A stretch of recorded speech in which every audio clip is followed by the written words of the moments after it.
अध्यात्म विज्ञान कोई धर्म या संप्रदाय नहीं है, ये स्पिरिचुअल साइंस है जो कुदरत के कानून पर आधारित है।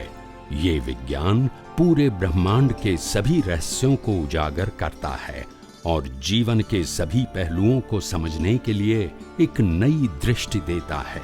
इसी को आर्ट ऑफ विजन कहते हैं, दुनिया को देखने की एक नई दृष्टि, जो अध्यात्म विज्ञानी परम पूज्य स्वामी श्री कमलेशानंद जी के निर्देशन में सनातन सत्य का अनुसंधान कर हमारे जीवन को प्रकाशित करे। जय सच्चिदानंद। सनातन सत्य को समझना पड़ेगा। और सनातन सत्य का मतलब होता है कोई व्यक्ति का सत्य नहीं है, और सनातन सत्य का मतलब होता है सबको एक ही प्रकार लागू होगा। और सनातन सत्य का मतलब है उससे कोई बाहर भी नहीं है। ये तीन बातें ध्यान रखें। सनातन सत्य का मतलब कोई व्यक्ति का नहीं है, नहीं। सनातन सत्य का मतलब मानो या न मानो तो भी लागू होगा, यानी कोई व्यक्ति इससे बाहर नहीं, और सबके लिए क्या है? समान। अगर ये हम नहीं मानेंगे, ये शरीर की डिजाइन कुदरत की है, ये पंच महाभूत कुदरत का है, और ये शरीर को जिंदा रखने के लिए हवा पानी खुराक भी कुदरत देते हैं, और कर्मों की भुगतान के हर संजोग भी कुदरत देते हैं, लास्ट में श्वास बंद भी। और हम कहते हैं हम कुदरत को मानते नहीं है, कुदरत को जानते नहीं है, तो उससे बड़ा अज्ञान एज अ ह्यूमन कौन सा हो सकता है बताइए? बस आत्मा सनातन सत्य है, व्यक्ति सनातन सत्य नहीं है। समझ में आया? तो सनातन सत्य को जाने बिना, समझे बिना, अनुभव करके बिना हम अपने अज्ञान को अगर नहीं मिटाएंगे तो सनातन सत्य रूपी जो आत्मा है, जो खुद ही अनंत शक्ति वाला है, इसका अनुभव कैसे कर सकते हैं? अज्ञान से हम सनातन सत्य का अनुभव नहीं कर सकते। अज्ञान से हम रिलेटिव सत्य का ही अनुभव कर सकते हैं। ये मेरे फादर है, ये मदर है, ये मेरा भाई है, बहन है, हस्बैंड है, वाइफ है, ये मेरा परिवार है, मेरे बच्चे हैं। ये अनुभव रिलेटिव सत्य से ही कर सकते हैं। मगर ये सब कुछ जो है ये कुदरती रचना के अधीन है, और ये सभी व्यक्तियों के अंदर शुद्ध आत्मा है, वो सनातन सत्य है, और कुदरती रचना है वो भी सनातन। बाकी सब क्या है? रिलेटिव सत्य। तो रिलेटिव सत्य के आधार से हम अपना अज्ञान मिटा नहीं सकते और आत्मा की अनुभूति नहीं कर सकते, और मुक्ति की ओर भी नहीं जा सकते। तो और कोई चमत्कारिक रास्ता इस ब्रह्मांड में नहीं है ही नहीं। इसमें मेरा तेरा का प्रश्न नहीं है, धर्म का प्रश्न, संप्रदाय का प्रश्न, शास्त्र का प्रश्न, क्रियाकांड का प्रश्न नहीं। प्रश्न सनातन सत्य का अज्ञान। किसका? सनातन सत्य का। सांप्रदायिक सत्य का अज्ञान की बात मैं नहीं करता हूँ, और वो मेरा सब्जेक्ट भी नहीं है।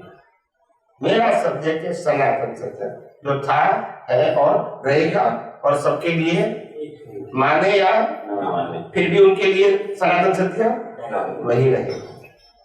इसीलिए उसको जानना जरूरी। इसीलिए समझ में आया? अगर वो हमारे जीवन में कुछ का कोई रोल नहीं है तो वो जानने की जरूरत नहीं है, मगर इसके बिना हमारा जीवन संभव ही नहीं है, इसीलिए जानने की जरूरत है। मेरी बात समझ में आती है कि नहीं? क्या हम कुदरती कानून के बिना, क्या हम 6 सनातन तत्वों के बिना, क्या हम हवा पानी खुराक के बिना जी सकते हैं? अगर नहीं मानेंगे तो भी नहीं जी सकते। नहीं मानेंगे तो भी आपके लिए जीवन जीने के लिए कंपलसरी है, ऑप्शन नहीं है। तो इसीलिए कहते हैं जब कंपलसरी है तो फिर जानना नहीं जानना वही तो ज्ञान है। राम को जानना जरूरी नहीं है, कृष्ण को जानना जरूरी नहीं है, महावीर को जानना जरूरी नहीं है मुक्ति के लिए, मगर पुण्य के लिए जरूरी है। मुक्ति के लिए जानना जरूरी नहीं है, पुण्य के लिए जरूरी है। समझ में आया? मेरी बात समझ में आई? तो जो बात मुक्ति के लिए है वो मुक्ति के लिए जानना जरूरी है, और जो बात पाप पुण्य किए वो पाप पुण्य के लिए जानो जी। इसमें गलत कहाँ है?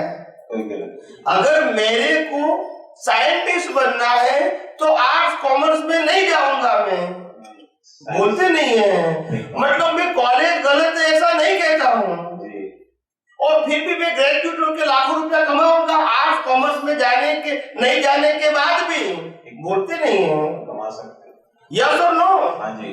तो मेरे को सनातन सत्य समझना है, अनुभव करना है, तो रिलेटिव सत्य को मेरे को नहीं जानना है जी। नहीं समझ में आया? समझ में आया। इसमें कुदरत क्या हमको पनिश करेगी? कोई पनिशमेंट नहीं। जब मेरे को पाप पुण्य की जरूरत नहीं है, कर्मों की जरूरत नहीं है, जन्म मरण की जरूरत नहीं है, तो मैं सनातन सत्य जानूंगा। भले ही अज्ञान है मगर मेरा कर्तव्य होगा सनातन सत्य जान के अज्ञान को एक दिन में जीरो ही करूंगा जी। ये मेरा मकसद है जी। एक अवतार होगा या 5 अवतार होगा जी।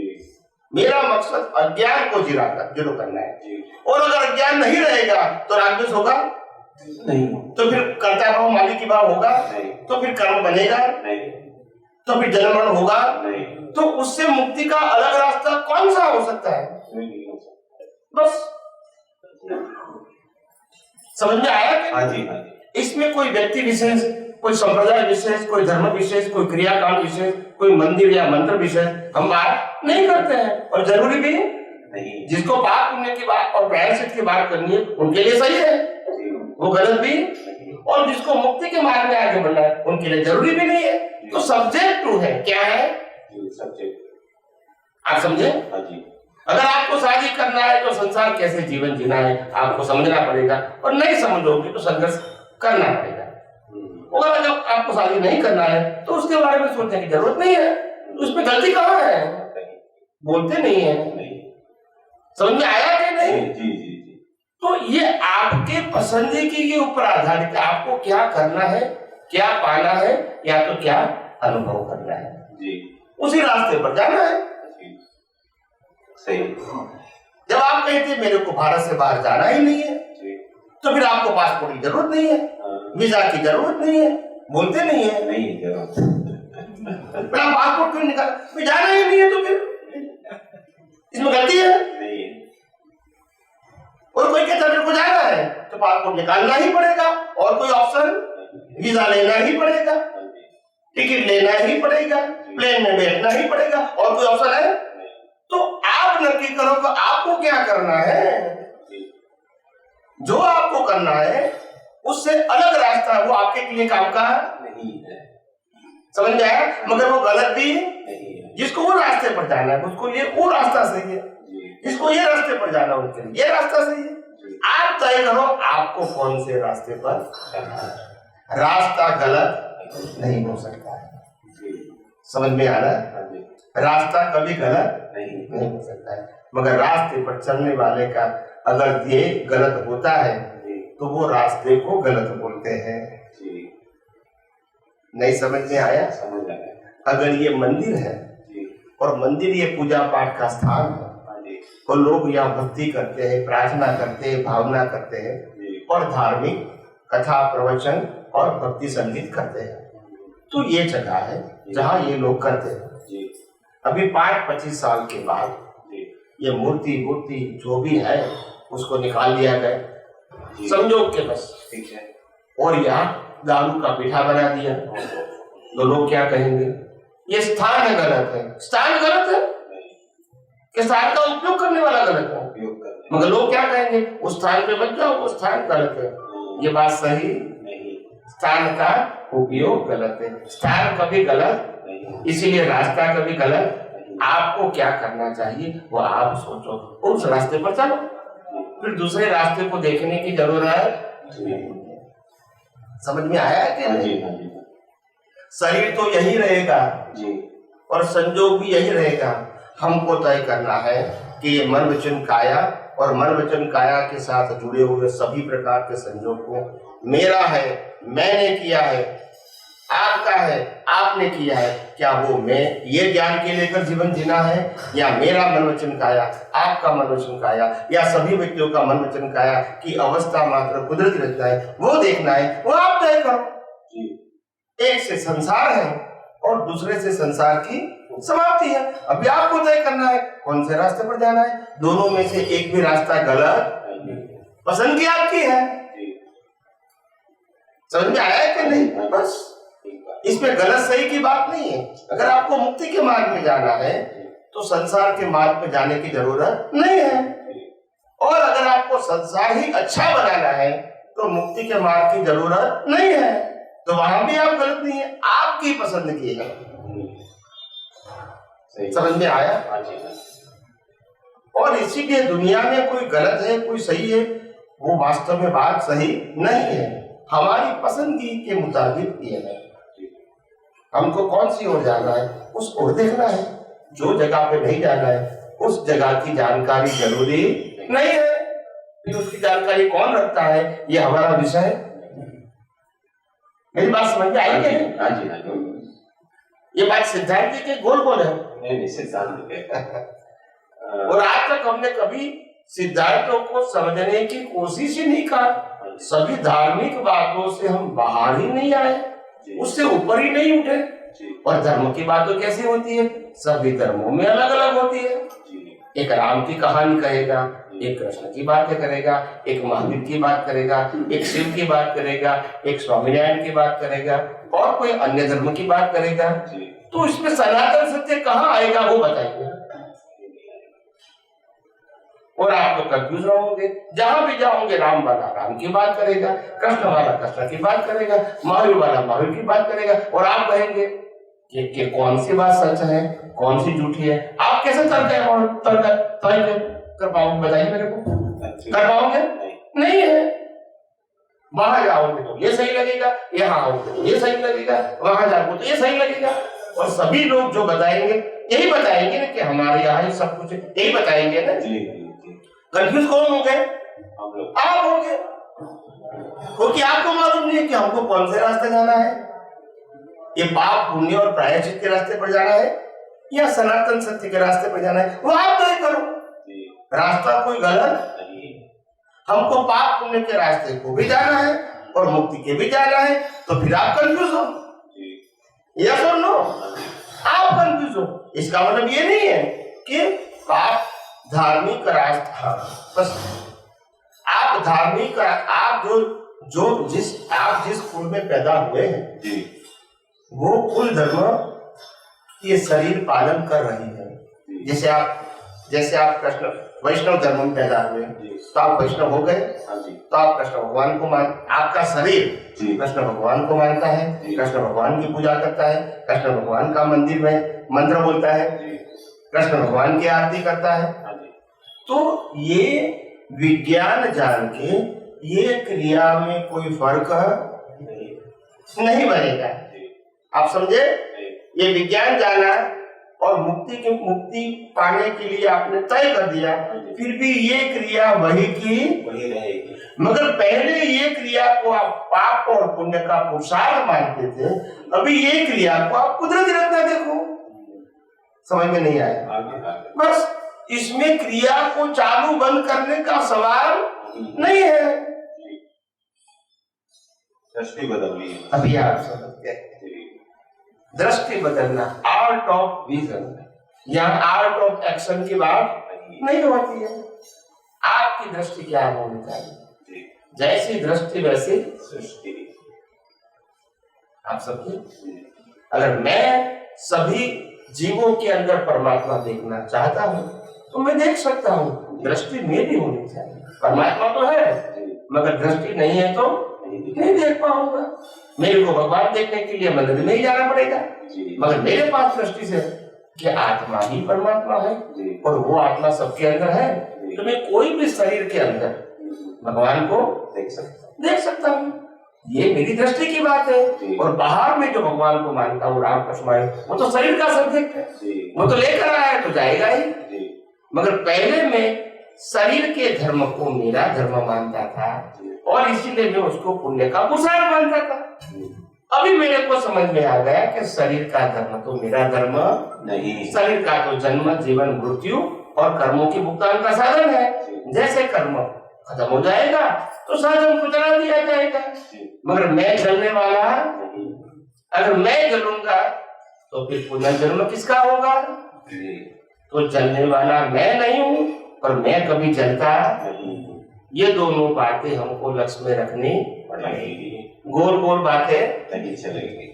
और इसीलिए आध्यात्म विज्ञान के अंदर मन वचन काया उसको क्या करना है, क्या नहीं करना है, क्या कर सकते हैं, क्या नहीं कर सकते, हमारा या कोई भी व्यक्ति का वो सब्जेक्ट यहाँ नहीं जो भी मन वचन काया से होता है, दुनिया के कोई भी व्यक्ति के मन वचन काया जी। हो, इसको कुदरती रचना देखना उसका ही आध्यात्म विज्ञान का सब्जेक्ट है। हाँ जी। इनको अवस्था के रूप में देखना ये उनका शब्द है नहीं और ये मन वचन काया की सभी अवस्थाओं को कुदरती रचना देखा, खुद की और दूसरे की भी।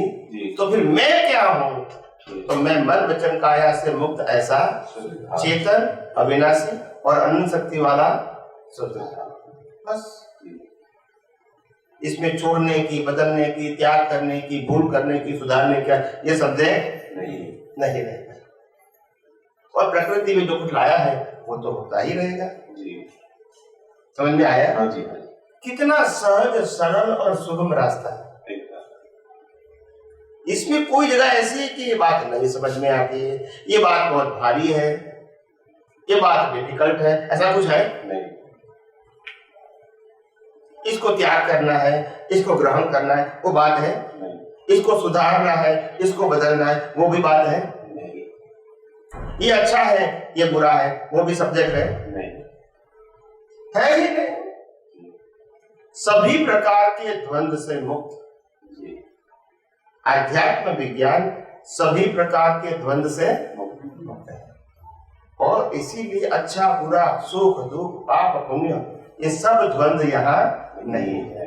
और वो सब्जेक्ट भी ये धार्मिक और सामाजिक सब्जेक्ट है। क्या है? और हम बात करते हैं आध्यात्म विज्ञान।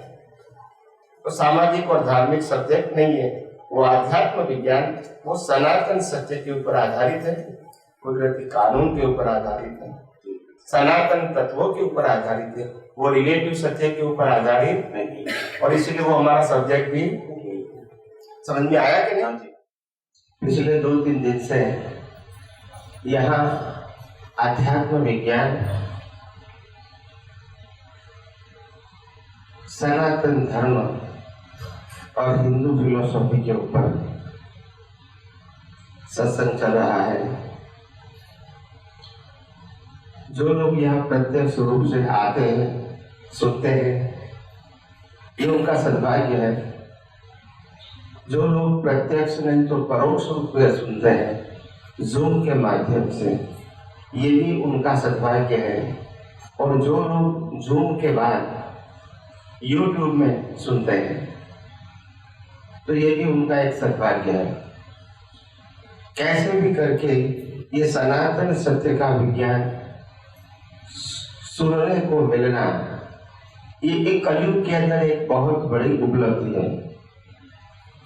क्योंकि जो लोग ये विज्ञान सुनते हैं वो सभी व्यक्तियों को एक प्रकार का एहसास होता है कि इस प्रकार की बातें हमने मुक्ति के बारे में न सुनी है, न सोची है और न पढ़ी है। फिर भी जब पहली बार ये आध्यात्म विज्ञान की बातें सुनते हैं तो स्वीकारने का मन होता है। क्योंकि ये आध्यात्म विज्ञान की सब बातें कुदरत के कानून के ऊपर आधारित है और कानून सबके लिए एक है और इसीलिए इसको समझने में दिक्कत नहीं आती है।